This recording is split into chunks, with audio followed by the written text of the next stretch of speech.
Muy bien. Entonces, ahora vamos a nuestro siguiente tema. Diría yo que sí tiene una importancia de moderada a grande para el examen, ya que al ser como muchos subtemas y algunos de ellos altamente prevalentes, podrían surgir muchas preguntitas de aquí. Sin embargo, son temas bastante sencillos. En especial, hepatitis B pudiera ser un poco complejo, pero tratamos de simplificarlo lo más que se pueda para que esto les quede lo más claro posible.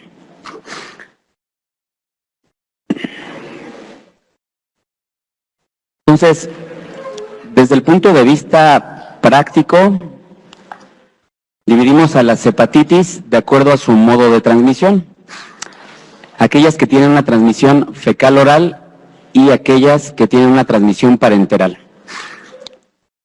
Empezaremos con las más sencillas, que son las hepatitis de transmisión fecal-oral, dentro de las cuales incluimos dos principales, la hepatitis A y la hepatitis E.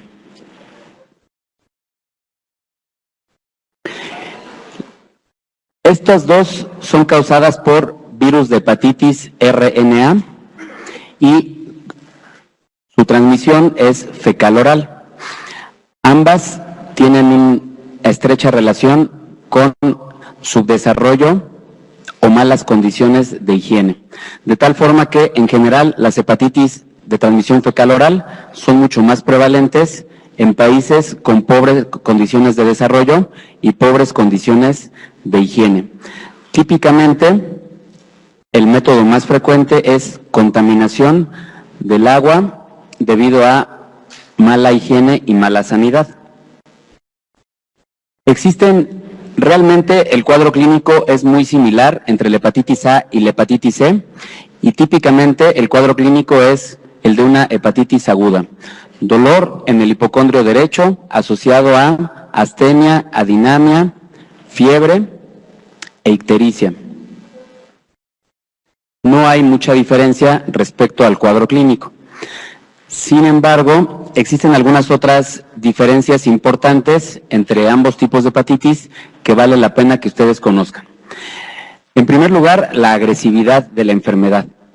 En general, la mortalidad asociada a la hepatitis A es de 1 a 2% del total de los casos, mientras que la mortalidad de la hepatitis C es de aproximadamente 1 hasta 4% de los casos. Es decir, de manera global, podríamos decir que la hepatitis E es un poquito más agresiva que la hepatitis A.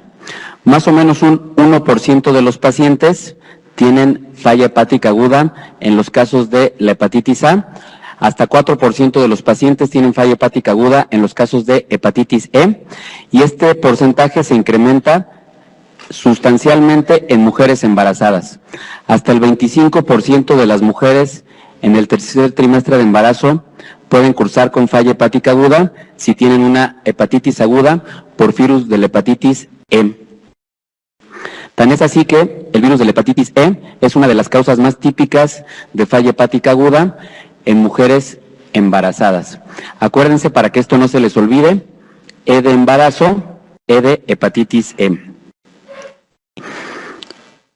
Otra diferencia importante es que, en general, la hepatitis A jamás se cronifica, mientras que la hepatitis E puede cronificarse en algunos casos, en especial en pacientes inmunocomprometidos. Hasta el 50% de los pacientes inmunocomprometidos que se infectan por virus de hepatitis E pueden tener un curso y una evolución crónica. Y finalmente, otra característica que vale la pena distinguir es cursos especiales en pacientes con infección con virus de la hepatitis A. Un porcentaje muy pequeño de pacientes con hepatitis A, que va del 5 al 10%, pueden tener lo que le llamamos cursos clínicos atípicos. Existen principalmente dos cursos clínicos atípicos en pacientes con virus de la hepatitis A, y este es el curso colestásico prolongado, que observamos en el 5% de los casos aproximadamente, y la hepatitis recurrente, que observamos hasta en el 10% de los casos aproximadamente. ¿En qué consiste cada uno de ellos? En el caso de la colestasis prolongada, significa que los pacientes, después de haberse resuelto su infección aguda por hepatitis A, continúan con hiperbilirrubinemia que puede durar hasta 2 o 3 meses. En el caso de la hepatitis recurrente, significa que los pacientes resuelven la hepatitis A y posterior a esta resolución tienen entre 2 y 3 recaídas en un periodo de 2 a 3 meses. Durante estas recaídas podemos observar síntomas y podemos observar, sobre todo, elevaciones de las transaminasas. Independientemente de cuál de los dos síndromes atípicos de hepatitis A se trate, el pronóstico es benigno. Lo único que cambia es que tarda un poco más en resolver, pero a la larga el pronóstico es igualmente bueno. Y en el caso de la hepatitis E, no existen estos cursos atípicos, fuera de que la hepatitis E tiende a ser un poco más agresiva, tiende a causar falla hepática aguda en embarazadas y puede causar hepatitis crónica en inmunocomprometidos. Independientemente de todo, el tratamiento de elección para cualquiera de estos dos tipos de hepatitis es el tratamiento de soporte.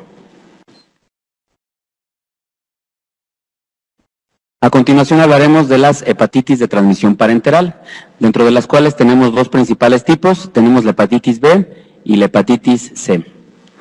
Ambas son de transmisión parenteral. Cuando hablamos de transmisión parenteral, hablamos principalmente de tres principales métodos de transmisión.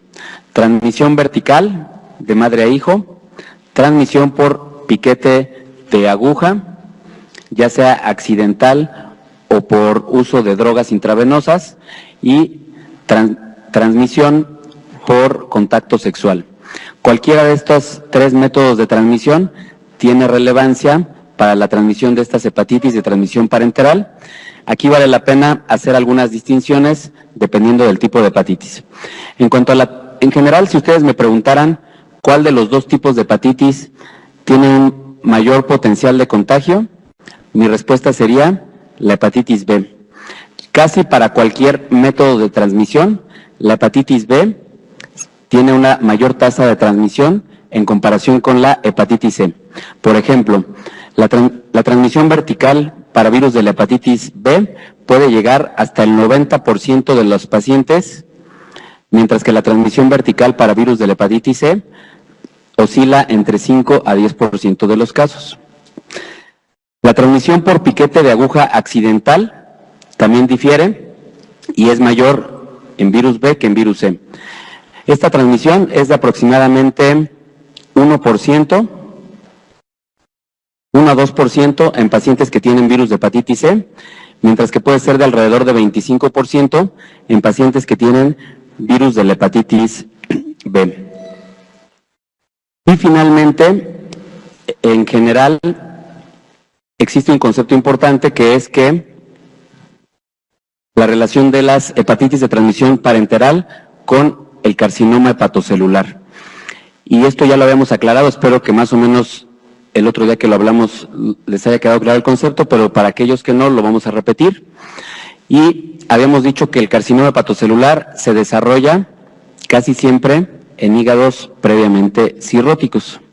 Y habíamos dicho que que el principal factor de riesgo para que se desarrollara un carcinoma hepatocelular era tener cirrosis hepática. Entonces, hablando de esto, surgen dos principales puntos con respecto a los virus de la hepatitis.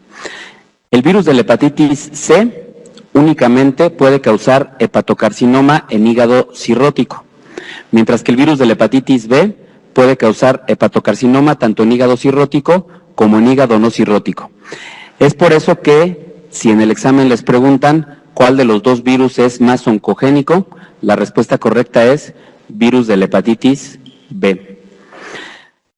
Y otro punto importante es la prevalencia. Mientras que la prevalencia de virus de la hepatitis B es muy baja, se estima que únicamente entre 100 y 150,000 mexicanos padecen hepatitis B crónica, alrededor de 1.5 millones de mexicanos padecen hepatitis C crónica.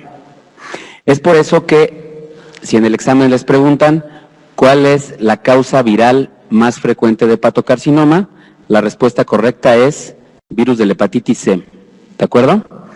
Y esto se debe a que, a pesar del que el virus B es más oncogénico, el virus de la hepatitis C es mucho más prevalente. Es por eso que en México vamos a observar muchísimo más hepatocarcinomas por virus de hepatitis C que por hepatitis B, a pesar de que el virus de la hepatitis B se considera más oncogénico. Y dentro de los hepatitis, y finalmente otro punto importante es los genotipos.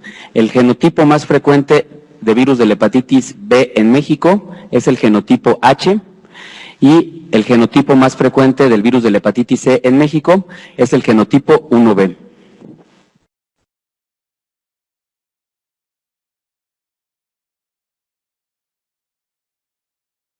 Otra diferencia muy importante es la historia natural de la enfermedad. La hepatitis B tiene muy poca tendencia a cronificarse, mientras que la hepatitis C tiene una tendencia muy importante a la cronificación. Estamos hablando de que en los casos de la hepatitis B, más o menos un 95% se curan y solo 5% evolucionan a hepatitis crónica. Mientras que en los casos de la hepatitis C, esta proporción es al revés. La mayoría evoluciona a hepatitis crónica, alrededor del 80%, y únicamente un 20% se autolimitan.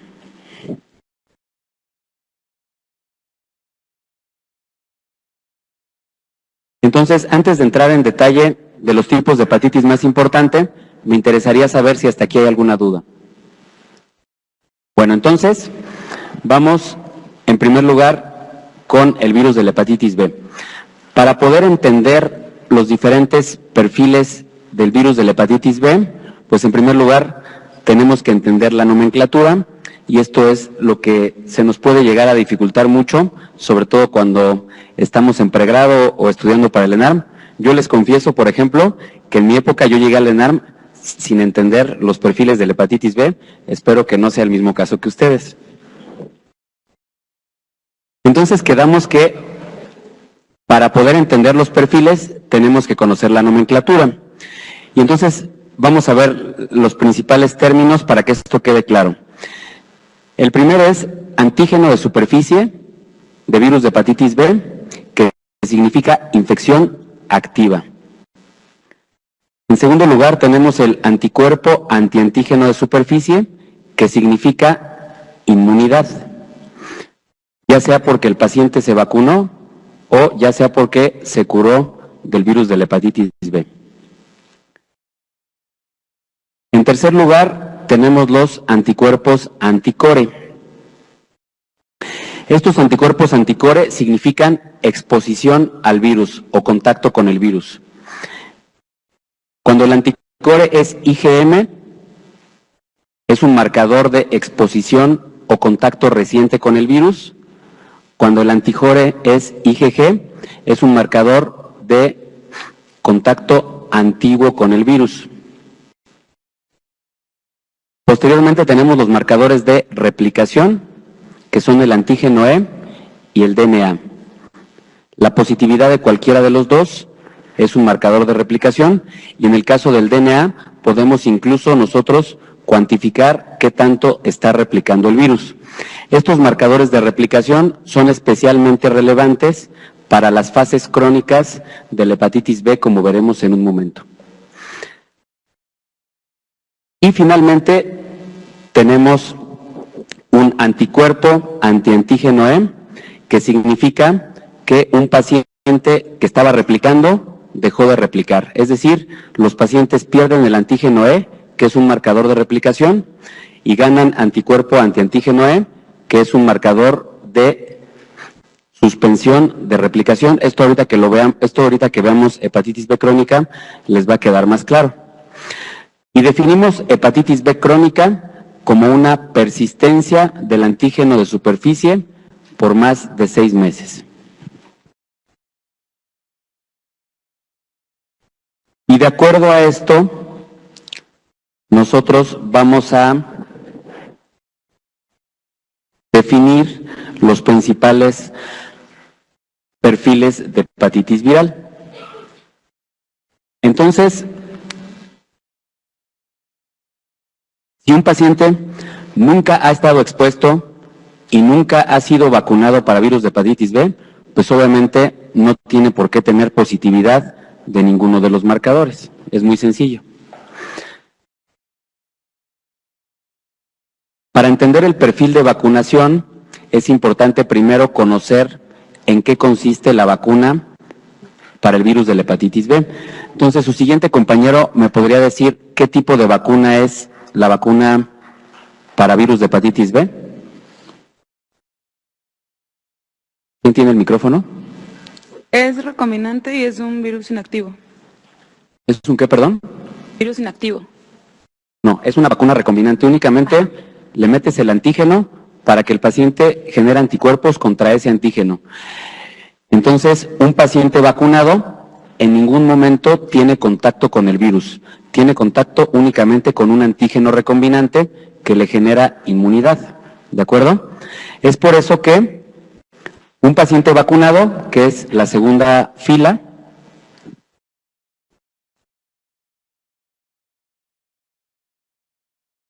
nos señala. Bueno, un paciente vacunado, que es la segunda fila, no tuvo contacto con el virus, entonces los anticore están negativos. Es inmune, por lo tanto, el anticuerpo antiantígeno de superficie es positivo. En tercer lugar, tenemos el perfil de infección resuelta.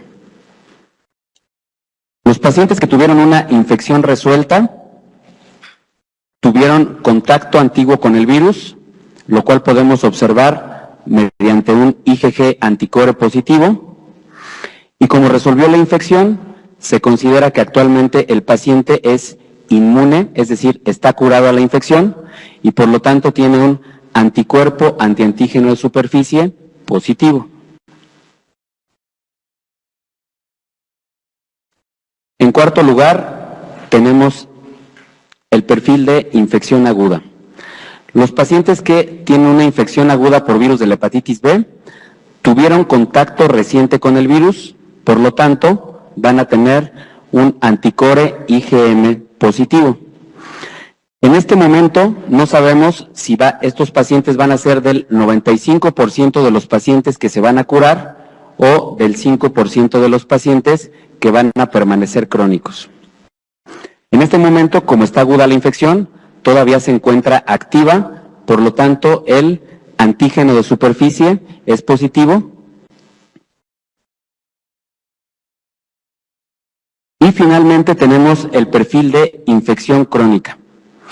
Los pacientes que tienen hepatitis B crónica, quedamos que son aquellos que tienen una persistencia del antígeno de superficie por más de 6 meses. Estos pacientes tienen infección activa, lo cual podemos observar mediante un antígeno de superficie positivo, y tuvieron contacto antiguo con el virus, lo cual podemos observar con un anticore IgG positivo. Existe un escenario especial que se llama infección aguda en periodo de ventana. Estos pacientes con infección aguda en periodo de ventana son los pacientes que tuvieron una infección aguda y que están en proceso de curación. ¿Esto qué quiere decir? Que ya eliminaron el antígeno de superficie, pero que los títulos de anticuerpo antiantígeno de superficie aún no son lo suficientemente altos como para ser detectables. El único marcador que podemos observar en la infección aguda en ventana es el anticore IgM. ¿Esto qué quiere decir? Tuvieron una infección aguda, lo cual podemos observar por un anticore IgM positivo. Ya eliminaron al virus, por lo tanto ya no hay infección activa, el antígeno de superficie es negativo, pero los títulos de anticuerpo antiantígeno de superficie todavía no son detectables y por eso también lo observamos negativo. Entonces, ¿cómo esperaríamos nosotros observar un perfil de hepatitis en un paciente que tiene infección aguda en ventana si nosotros le repetimos el perfil en unos 4 a 6 meses después de haber observado esto? Su siguiente compañero. Pues como la infección resuelta, un antígeno, el anticuerpo de antígeno de superficie positivo, el antígeno de superficie negativo y con IgG positivo. Exactamente, muy bien. El contacto ya no es reciente, ahora es contacto antiguo, se pierde el IgM anticore, ahora es IgG anticore, y por otro lado, como ya resolvió la infección, observamos el anticuerpo antiantígeno de superficie positivo. ¿De acuerdo? ¿Hasta aquí tenemos alguna duda? Es muy importante que todos lo entiendan bien para que puedan entender bien el siguiente paso, que es entender las fases de la hepatitis crónica.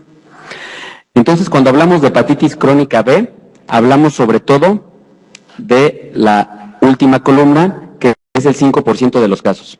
Entonces, quedamos que hepatitis B crónica era una persistencia del antígeno de superficie por más de 6 meses, y esto lo observábamos en un 5% de los pacientes, ya que el 95% de los pacientes resuelve la infección.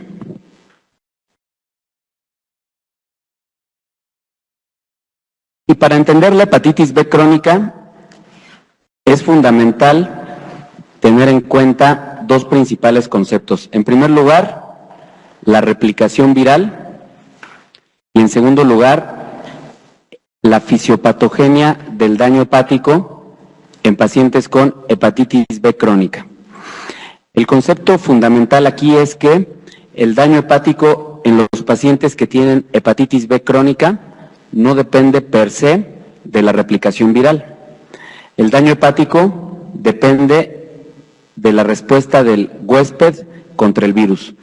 De tal forma que si el huésped reacciona contra el virus, existe daño hepático, mientras que si el huésped es permisivo con el virus, no existe daño hepático. Y de acuerdo a esto, surgen los nombres de las diferentes fases de la hepatitis B crónica. Tenemos fase inmunotolerante, se llama inmunotolerante porque el paciente tolera o permite que el virus se replique sin reaccionar contra el virus y por lo tanto no hay daño hepático. Tenemos la fase inmunoreactiva, donde el virus se replica y el huésped reacciona contra el virus y por lo tanto sí hay daño hepático. Tenemos la fase de portador inactivo, donde el virus no está replicando o replica muy poquito, y como no está replicando, no existe necesidad de que el huésped reaccione y por lo tanto el daño hepático es mínimo. Y finalmente, la hepatitis crónica B con antígeno E negativo. Este es un escenario especial donde los pacientes siguen replicando, pero pierden la capacidad para expresar el antígeno E. Habíamos dicho que el antígeno E del virus de la hepatitis B era un marcador de replicación. Y habíamos dicho que si veíamos un antígeno E positivo, significaba que el virus de la hepatitis B estaba replicando. Los pacientes que tienen esta mutación de hepatitis crónica con antígeno E negativo son pacientes que sí están replicando, pero tienen una mutación llamada mutación precore que no les permite expresar el antígeno E. Utilizaría otras palabras o explicándolo con otras palabras, son virus que tratan de hacernos creer que no están replicando, pero que si nosotros les medimos la carga viral DNA, observaremos que sí están replicando. Ahorita esto les va a quedar un poco más claro. Y finalmente, una vez que los pacientes entran en una etapa de hepatitis crónica B, es muy raro que resuelvan. El aclaramiento de la hepatitis crónica B es del 1% por año. Entonces, aquí les pongo los principales determinantes de las fases crónicas de la hepatitis B. Entonces, habíamos quedado que las fases crónicas de la hepatitis B las definíamos mediante dos parámetros. Uno era daño hepático. Los principales marcadores de daño hepático son las aminotransferasas. Y el otro parámetro era la replicación. Los principales parámetros de replicación eran el antígeno E y la carga viral DNA. Y de acuerdo a esto nosotros íbamos a definir cada una de estas fases. Entonces quedamos que fase inmunotolerante es donde el cuerpo tolera replicaciones muy altas por el virus, es decir, podemos observar carga viral DNA elevada con antígeno E positivo porque está replicando activamente. Sin embargo, el huésped no reacciona contra el virus y no hay daño hepático, por lo tanto, las aminotransferasas se encuentran normales. En segundo lugar, tenemos la fase inmunorreactiva. ¿Qué quedamos que era la fase inmunorreactiva? Quedamos que era virus que se encuentran replicando, es decir, tienen carga viral DNA alta y tienen antígeno E positivo, pero el huésped está intentando reaccionar contra el virus y por lo tanto las aminotransferasas se encuentran elevadas. Tenemos posteriormente la fase de portador inactivo. La fase de portador inactivo son pacientes donde tienen una replicación tan baja que el antígeno E ni siquiera es observable. Como no está replicando, el huésped tampoco tiene ninguna necesidad de reaccionar contra el virus y por lo tanto no hay daño hepático y las transaminasas se encuentran normales. Y finalmente tenemos el escenario especial que les comentaba, que es la hepatitis crónica B con antígeno E negativo. Estos son pacientes que sí están replicando, pero que a pesar de estar replicando no pueden expresar el antígeno E porque tienen una mutación que se los impide. Esta mutación se llama mutación precore. Entonces, si ustedes se fijan, están replicando, tienen una carga viral DNA positiva, pero el antígeno E es negativo, pero no porque no esté replicando, sino más bien porque no pueden expresarlo. En estos pacientes existe cierta reacción del huésped contra el virus y existe un daño hepático moderado. Y de acuerdo a esto, nosotros vamos a decidir cuáles son los pacientes que requieren tratamiento. Entonces, de acuerdo a esto, de estas fases, ¿cuáles creen ustedes que ameriten tratamiento? Su siguiente compañero.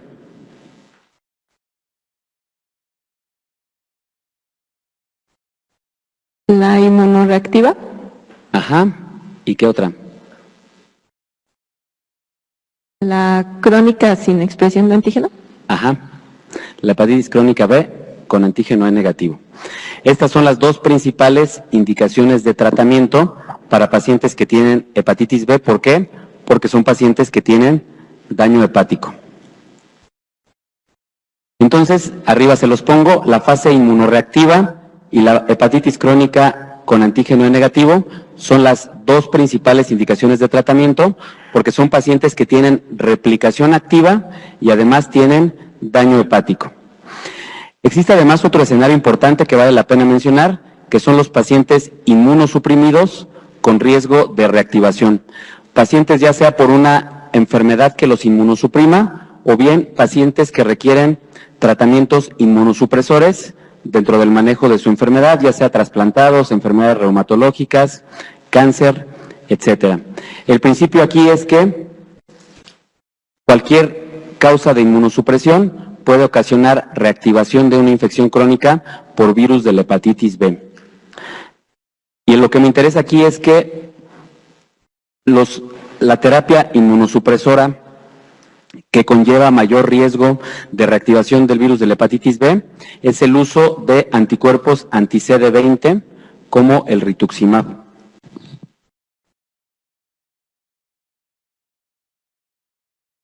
Entonces, cuando hablamos de tratamiento, tenemos dos principales opciones. Tenemos el interferón alfa pegilado o tenemos los antivirales de acción directa. Dentro de los antivirales de acción directa, tenemos los de baja barrera a la resistencia, que significa que con el paso del tiempo la resistencia es progresivamente mayor. De hecho, por ejemplo, un paciente tratado con lamivudina tiene resistencias de hasta 75% a los 5 años. Y por otra parte tenemos los de baja barrera a la resistencia, que son aquellos que tienen baja probabilidad de desarrollar resistencia.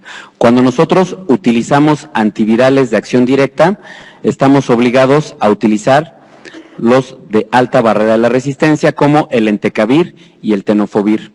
En la actualidad, los de baja barrera de la resistencia ya no deben utilizarse en monoterapia para la infección crónica por virus de la hepatitis B, debido al riesgo de resistencias progresivamente mayores. Y aquí vale la pena hacer un paréntesis importante para fines del examen nacional. Para fines de su vida diaria, las guías clínicas europeas y americanas dicen que ustedes pueden escoger indistintamente cualquiera de los dos tratamientos, y en general existe cierta predilección por utilizar antivirales de acción directa, ya que estos tienen muy pocos efectos adversos.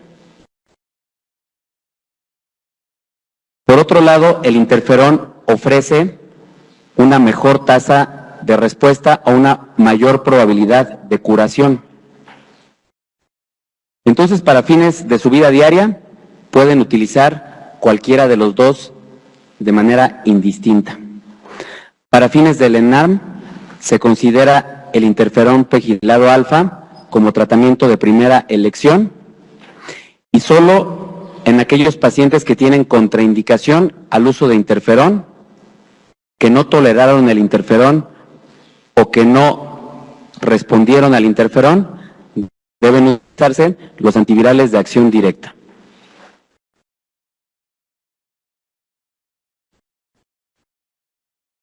En general, el objetivo cuando tratamos a un paciente con virus de hepatitis B es disminuir la replicación, y lo ideal sería lograr una supresión completa del antígeno de superficie. Desafortunadamente, el lograr la desaparición del antígeno de superficie es muy poco común.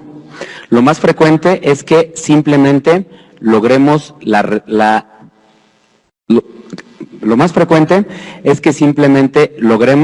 suspender la replicación. Y esto lo observamos mediante el comportamiento del anticuerpo antiantígeno E y el antígeno E. Entonces quedamos que el antígeno E era un marcador de replicación. En aquellos pacientes que están replicando y dejan de replicar, pierden el antígeno E y ganan el anticuerpo antiantígeno E. Esto significa que los pacientes dejaron de replicar.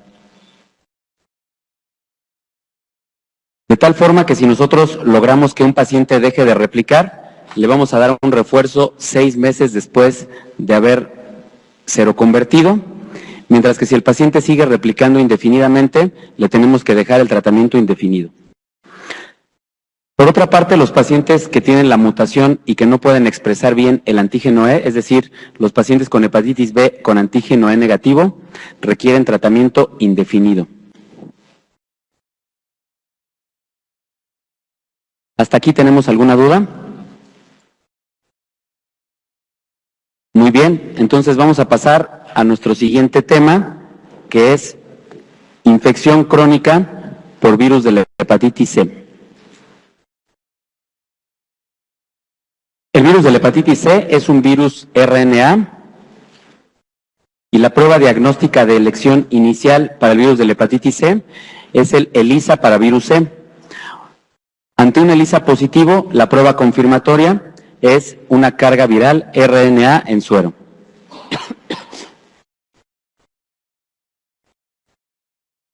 Cuando nosotros hablamos de virus de la hepatitis C, es importante tomar en cuenta dos principales factores que nos van a ayudar a tomar decisiones acerca del tratamiento.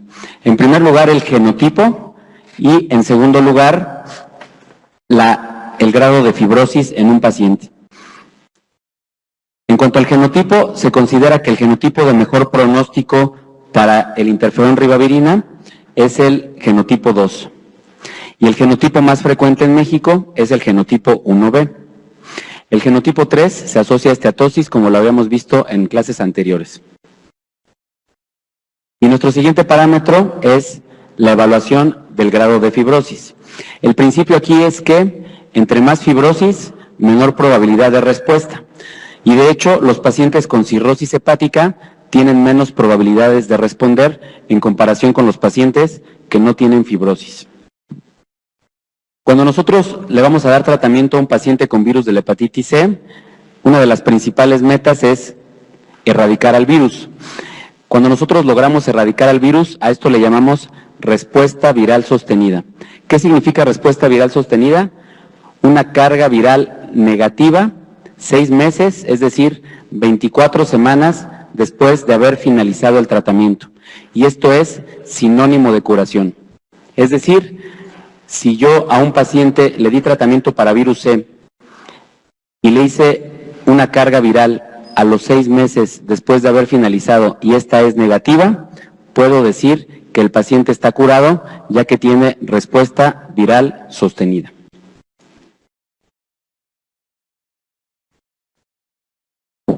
En general, todos los pacientes deben considerarse candidatos al tratamiento. Y aquí hacemos otro pequeño paréntesis del ENARM y de su vida diaria.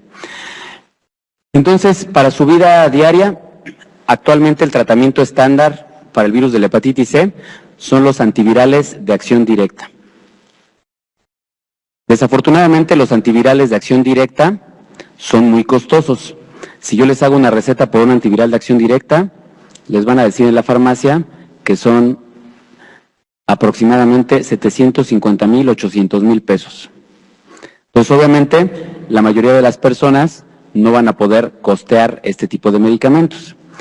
Debido a esto, en México, el interferón ribavirina continúa siendo el tratamiento de primera elección. De hecho, las últimas guías de práctica clínica de virus de la hepatitis C en México fueron escritas en el año 2009. Todavía yo ni siquiera era residente, imagínense.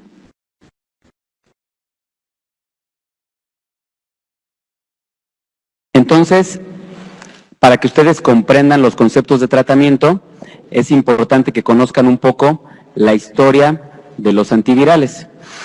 Antiguamente, se consideraba que el interferón ribavirina era el tratamiento estándar para el virus de la hepatitis C. Esto fue vigente hasta el año 2013, principios del 2014. En México, el interferón ribavirina sigue siendo el tratamiento de primera línea. El interferón ribavirina tiene muchos efectos adversos. Puede causar descompensación de la cirrosis, puede causar problemas psiquiátricos, puede causar desmielinización, puede causar tiroiditis y puede causar trombocitopenia. Debido a todos estos efectos adversos, antiguamente se consideraba que no era deseable someter a tratamiento a todos los pacientes y por eso se sometía a tratamiento solo a aquellos pacientes que tenían alto riesgo de desarrollar complicaciones por el virus. ¿Cuáles son estos pacientes? Los que tienen fibrosis significativa, los pacientes inmunocomprometidos o los pacientes que tienen manifestaciones extrahepáticas por el virus de la hepatitis C, como crioglobulinemia, glomerulonefritis o linfoma asociado al virus de la hepatitis C.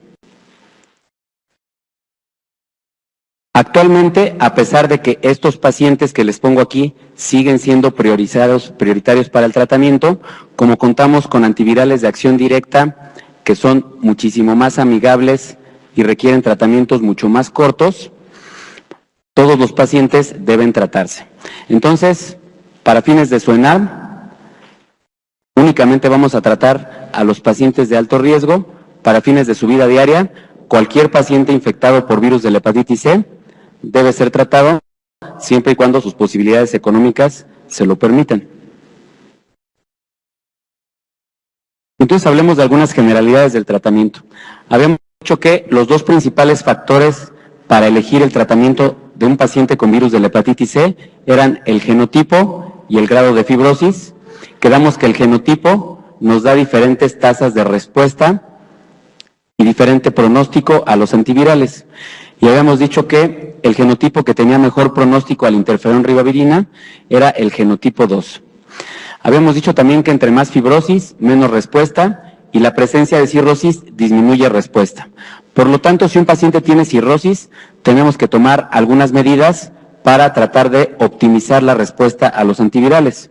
¿Cuáles son esas medidas? Aumentar un poquito la duración del tratamiento, a lo mejor si le íbamos a dar 12 semanas, darle mejor 24 semanas, o bien agregarle ribavirina al tratamiento. Y en los casos de cirrosis descompensada, está contraindicado de forma absoluta el uso de interferón.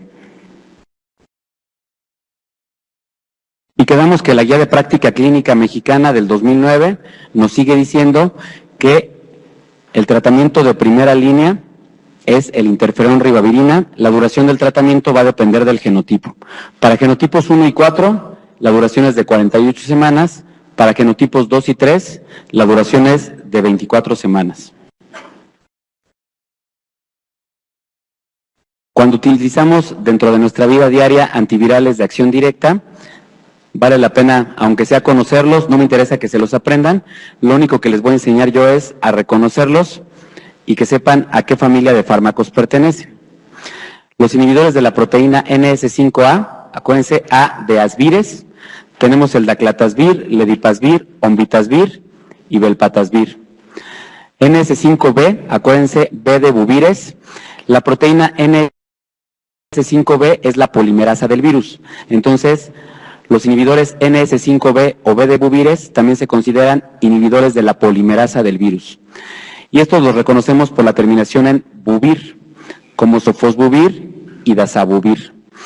Y finalmente, los inhibidores de la proteasa, acuérdense, P de proteasa, P de previres. Y aquí tenemos ejemplos como el cimeprevir o el paritaprevir.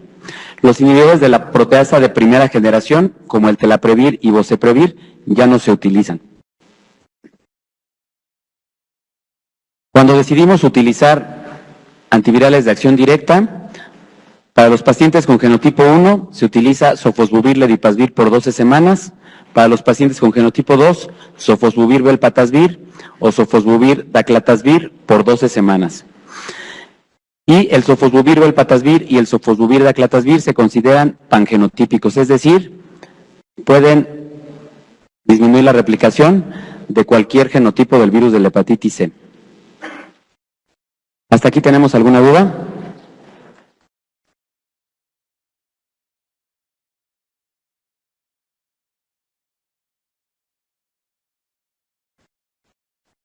Entonces vamos a pasar a nuestro siguiente tema. Terminamos con hígado, vamos a páncreas. Mujer de 35 años, previamente sana, sin antecedentes de importancia, acude al servicio de urgencias por un dolor abdominal en epigastrio, intenso, transfictivo, con irradiación en hemicinturón hacia la espalda. Los exámenes de laboratorio son normales, con excepción de la lipasa, la cual se reporta en 1000 unidades por litro. Todas las siguientes conductas son apropiadas en este momento, excepto su siguiente compañero. Realizar ataque de abdomen. Muy bien. Como veremos en un momento, existen 3 criterios diagnósticos para pancreatitis aguda. Dolor abdominal típico, que es transfictivo con irradiación en hemicinturón a la espalda. Elevación de las enzimas pancreáticas, más de 3 veces el límite superior normal. O hallazgos de imagen característicos. La mayoría de los pacientes van a tener dolor típico y la mayoría van a tener elevación de la lipasa. Por lo tanto, la gran mayoría van a ser diagnosticados únicamente con estos 2 criterios y solamente una minoría requerirán uso de estudios de imagen auxiliares para poder hacer el diagnóstico. Es rarísimo que nosotros necesitamos realizar una tomografía de abdomen para diagnóstico en un paciente con pancreatitis aguda, ya que la mayoría tienen dolor típico y la mayoría tienen elevación de la lipasa. ¿Cuál de las siguientes es la forma más apropiada para reanimar al paciente? Su siguiente compañero. B, solución Ringer lactato. Muy bien. La solución Ringer lactato se considera el tipo de solución de primera línea para la reanimación de los pacientes con pancreatitis aguda. La paciente ha evolucionado favorablemente después de 48 horas de estancia hospitalaria. Actualmente ya no tiene dolor. ¿Cuál es la conducta más apropiada en este momento? Su siguiente compañera. B. Iniciar nutrición enteral. aquí caíste en la trampa. Efectivamente, sí está indicado iniciar nutrición. La vía de administración de la nutrición depende de la gravedad de la pancreatitis en general. Lo deseable es iniciar nutrición temprana en cualquier tipo de pancreatitis, independientemente de su gravedad. Los pacientes con pancreatitis leve, que son la mayoría, pueden iniciar vía oral. Los pacientes que tienen formas moderadas y graves de pancreatitis utilizan vía enteral. Y solo aquellos pacientes que no toleran la vía enteral utilizan la vía parenteral. ¿Cuál de los siguientes hallazgos no sería compatible con el cuadro clínico del paciente? ¿Su siguiente compañera? D. Muy bien.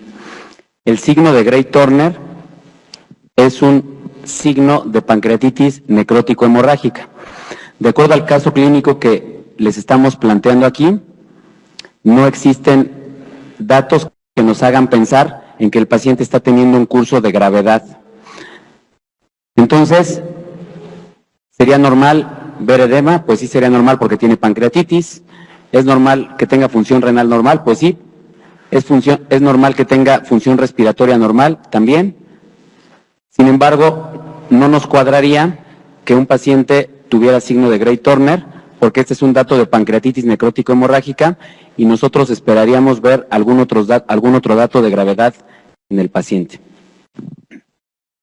El estudio de imagen solicitado mostró la presencia de múltiples litos en la vesícula biliar. No hay dilatación de la vía biliar, las pruebas de función hepática son normales. ¿Cuál es la mejor conducta a seguir en esta paciente?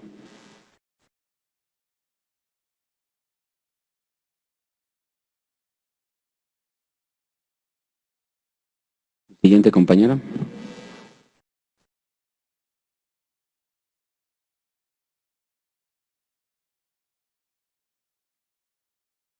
Bueno. Ultrasonido en dos. Bueno, sí estuvo bien. Creo que sí lo dijo antes de que lo cambiara. Entonces, cuando hablamos de evaluación para litiasis biliar, el primer método de elección es el ultrasonido de hígado y vías biliares convencional percutáneo. Cuando no observamos litiasis biliar, especialmente en los pacientes que tienen coledocolitiasis, existen técnicas de imagen más sensibles para poder observarla.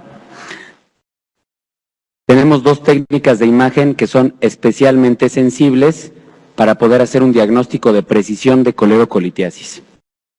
Por un lado tenemos la colangioresonancia magnética y por otro lado tenemos el ultrasonido endoscópico.